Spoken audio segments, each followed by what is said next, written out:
Good morning, traders. My recovery slowly coming around here. For you guys that don't know it, got a chainsaw into my leg, and so got my leg completely can't be moved, and slowly but surely, 2 weeks in. So another 4 weeks, and then I can start therapy, recovery therapy. Long process. Okay, so basically, I'm starting with the dollar right here, and what's going on in Europe this morning? The data. So we had weaker than expected economic data with higher than expected inflationary data. So we got a double-edged sword hitting Europe this morning, and it's a very bad situation for Europe.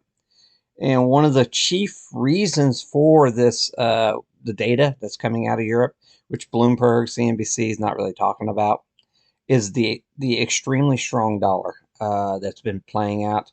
The U.S. has been exporting most of its inflation to the countries around the world with a strong dollar because we had the reserve currency. Most commodities are priced in dollars, and that is one of the major things that's hurting Europe right now. Is this strong dollar scenario that the administration, not the Federal Reserve, the administration is wanting to maintain a very strong economy to go into fiscal economy to go into election season and all that stuff, and you know, record spending, budgetary spending, uh, unlocking the debt ceiling to higher levels.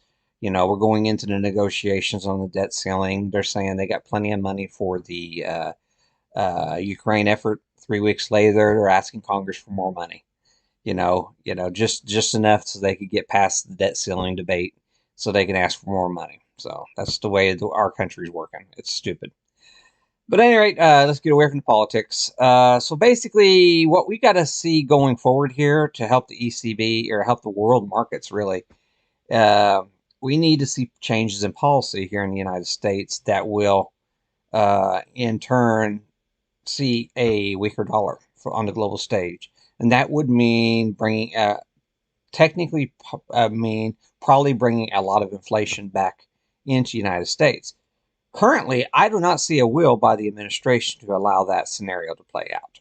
So, just that's food for thought going forward into today's trading session. Um, we're going to see weakness uh, in Europe in today's session. We've had 4 up days in the markets, and we'll see what happens. This morning, there is reports that the Saudis are thinking about cutting um, oil output again. It's supposed to have an announcement in the next few days. So what we got going, we're right here at the top of the range. If you go in here in a small time frame, we're right near the market maker move for the week here on crude as we speak. Uh, so be mindful of that. And so, you know, despite a stronger dollars today, we're opening with a stronger dollar. We are seeing a little bit of bid on that news this morning uh, on crude oil, and so let's keep that in mind. Crude's seemingly holding a nice little bid here. Okay. The problems facing Europe, though, are basically the dollar strength, and like I said, the current administration. I don't see a willingness to allow. They're not wanting to allow inflation to creep back in our economy. So it's the yin and the yang type situation. What's good for the world isn't good for the United States scenario. You know what I mean? Okay, let's go over here. I'm rambling. I'm sorry. We've had 4 up days, like I said before. Go over here to ES's. Okay. Okay.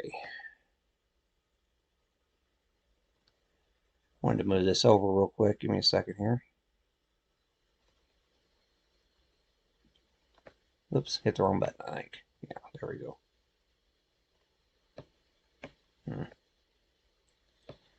She ain't wanting to do it. I was wanting you guys to see the RSI there on my...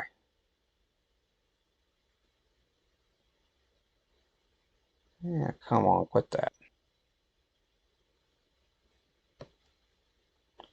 There we go. Move that over now. There we go. Shrunk that down a little bit. I'm sorry. There we go. So I got a couple expected moves going on here on ESs. We are in the area where you would expect to see a pullback in the markets. So basically, I'm still looking for the 44.90 area is a as a potential testing area, a critical testing area for the markets. We blew up through so hard this week, so I'm still looking for that potential here. We're going higher this morning. We've got a divergence going on our RSI. Relative strength is weaker than where we're at currently on price, so be mindful of that going on here in today's session. That can be a leading indicator with the RSI. The RSI is really your most leading oscillator. It can, and I like using the 1 hour to give me a leading indication that there might be some weakness setting up in the markets. Okay. So same way with the NQs. Okay. Okay. There you go. Got the divergence going on here on the NQs as well. So, you have to be very mindful here. We could be topping out here in today's session. Okay. Another thing I was wanting to show you on the expected moves, if I go over here on my other chart, put ESs up on this one here. Daily time frame, zoom in here. So we have moved a 2 standard deviation move for the week already. So we've actually, this was the expected move. We've gone 2 times what we had already expected this week. So what happens typically whenever you break out and it causes a short squeeze above this expected move? Market makers for weeks, last week, going into last week, they were seeing where the expected move was going to be as the week went along, and they were selling premium up here above the expected move. Well, when we started breaking that above that created a short squeeze. Okay, so what was happening when we were breaking out here? Many of these market makers, they were rolling they were selling credit spreads or credits above 2 standard deviation at that point. Okay, so can we go and squeeze higher? Of course, but there is a major interest for the market makers to suppress prices below 2 standard deviations, or force prices to go sideways for premium burn to finish off the week. Okay, so just keep that in the back of your minds. The ESs have done that, and if you also look on the NQs, almost exactly the same. Okay, 2 standard deviations. We're basically in the same scenario on both of them. Okay, so the upside can trigger another short squeeze higher, but it is more likely that we should go flat, maybe even lower, to crush premium for market makers. So just keep that in the back of your mind going forward into the end of the week here. Okay. So with that being said, what's happening this morning? Apple's down just a little bit. AMC's getting AMC's, this thing here will go bankrupt. It's just a matter of time. You got your meme traders coming in there. That's the only reason the thing's still alive. Eventually, they're going to give up on it, just like they did Bed Bath & Beyond. It's just a matter of time. You had the Chinese names down today. They're trying to put stimulus out there. The Chinese government's trying to offer without actually putting stimulus out there. Okay, they're offering these little programs to encourage people to spend money without actually flooding more austerity into the global money supply. Because basically all these countries, because of the inflation issue around the world, they've all come together and they all realize to increase the global money supply at this point is just going to make the inflation situation even worse. So that's what China, the situation they're in right here. They want to stimulate their economy, but they realize, along with the rest of the central banks, expanding the global money supply is not the answer. That's just going to make things worse. Okay, so that's what's going on here. That's why China's having so much trouble getting out of the situation they're currently in. Okay. Chewy had earnings this morning. They're down off those earnings. Most of those Chinese names. NVIDIA down just a little bit. Palantir got a downgrade this morning. Don't know what's going on with Shop. That wasn't on earlier. I'd have to look at the news on that one. 1 second here. We'll pull Shop up real quick. There must be new news. It wasn't on there just a few minutes ago. I'll pull that up for you guys real quick, and then we'll call it quits. Okay, Shop got an upgrade this morning. Okay, that just happened a few minutes ago. Tesla's into the 50-day moving average, simple moving average. It sold off yesterday. It came up into it yesterday. Technically sold back down. We're opening even lower this morning.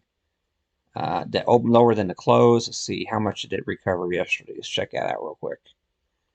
So it did manage. It came off the lows nicely yesterday. It is down slightly this morning.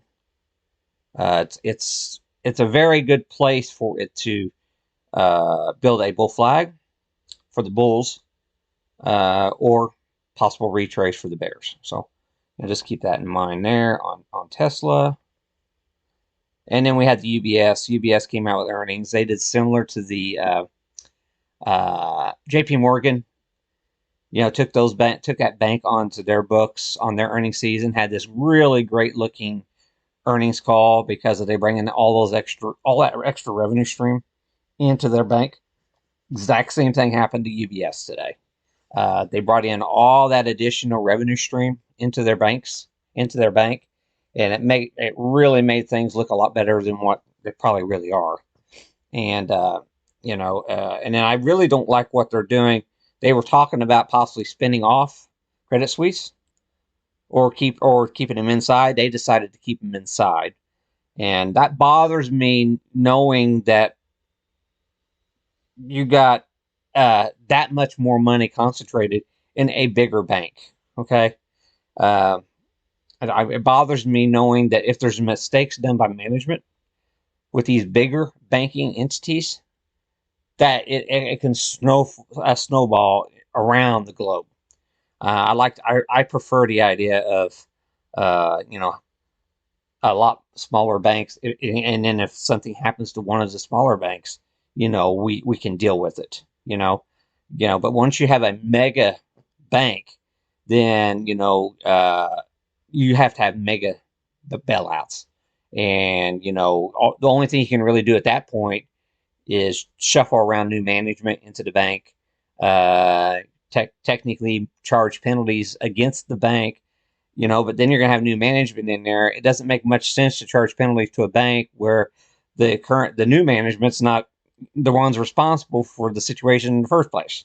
You understand what I'm saying? Okay, sorry, I'm rambling. But I don't really, like I said, I don't really like what they're doing here in UBS, but that's the way the world's going to go, I guess. So, and a lot of you guys don't realize that the FDIC insurance, the premiums have gone through the roof. A bunch of these regional banks are going to have to merge. They're just not going to be able to afford the higher fees because under Biden, he went and bailed those banks out with unlimited liability for these FDIC insurers. And now these FDIC insurers are trying to figure out what type of premiums to charge all the banks, because everybody's going to have to share in the bailout. Okay. And yes, we didn't have the government didn't come in and bail out the banks to get us out of the problem. What they did, they used the FDIC insurance, the money sitting there to bail out the banks. Now that has to be refunded. So all the banks in the country now have to pay more into that fund to rebuild up that fund. And then they also have to think about what type of unlimited liability now will the FDIC insurance have, seeing as that we've broken precedent under Biden. So be mindful of that going forward. And hopefully I help you guys in trading. So my bias is flat. And like I said, 4490 area is really your main test for this uptrend.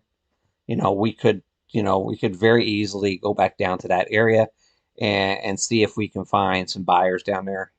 Just to, anybody who knows anything about market profile, that's what they're looking at right now to see, if we, come back down to 4490, see if that holds to come in and take us higher. So just be mindful of that if you're trading today. Thanks a lot. Please like the video if you like it, and comments below, please. Let me find stop. Where is the stop?